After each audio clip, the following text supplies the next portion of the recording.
2019 nang kumalas ang Pilipinas bilang miyembro ng Rome Statute kung saan nakasailalim ang International Criminal Court o ICC. Ngayong taon, binubuhay ng ilang grupo at inuudyukan ng gobyerno ng Pilipinas na muling sumapi sa ICC para panagutin ang mga may paglabag sa war crimes, crimes against humanity at iba pa. Sabi ng Makabayan Block, makatutulong ang International Criminal Court sakaling hindi magkaroon ng genuine investigation at prosecution ang justice system ng isang bansa. Narito ang kabuuan ng balita.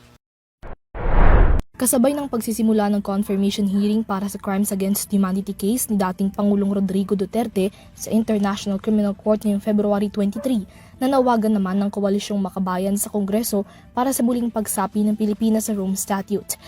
Sa ilalim ng House Resolution No. 909, hinihikayat ng Makabayan Bloc ang gobyerno ng Pilipinas na muling sumanib sa Rome Statute, isang international treaty na siyang nagtatag ng ICC bilang isang judicial institution para sa pagpanagot ng mga individual na akusado para sa mga krimen gaya ng genocide, war crimes, crimes against humanity, aggression at iba pa. Agosto 2011 nang nagsumite ang Pilipinas ng Instrument of Ratification sa Rome Statute, habang Nobyembre ng parehong taon ay ganap nang naging miyembro nito ang Pilipinas at sumailalim sa jurisdiksyon ng ICC.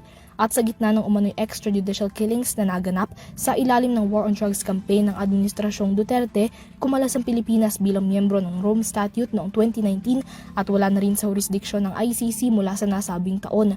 Halos 7 taon makalipas ang withdrawal, nasasakdal ngayon si Duterte para sa kasong kaugnay ng mga umano'y EJK, bunsod ng War on Drugs campaign, bilang ang mga umanong krimen na ganap sa panahong saklaw pa ng jurisdiksyon ng ICC ang Pilipinas.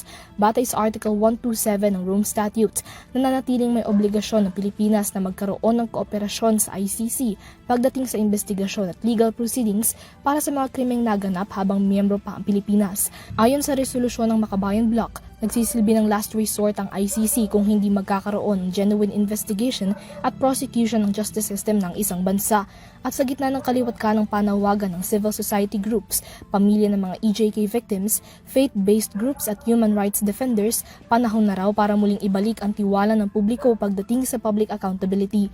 Paliwanag ng koalisyon, ang muling pagsapi ng Pilipinas sa ICC ay isang malinaw na mensahe na kinikilala ng bansa ang international obligations nito at na inirerespeto rin ang kahalagahan ng buhay, karapatang lalabag sa gitna ng kampanya kontra droga.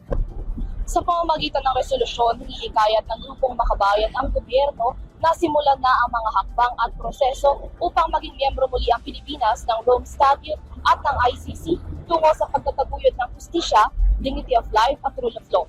Para sa EuroTV News, Mia Layagi, sumasaludo sa bawat Pilipino.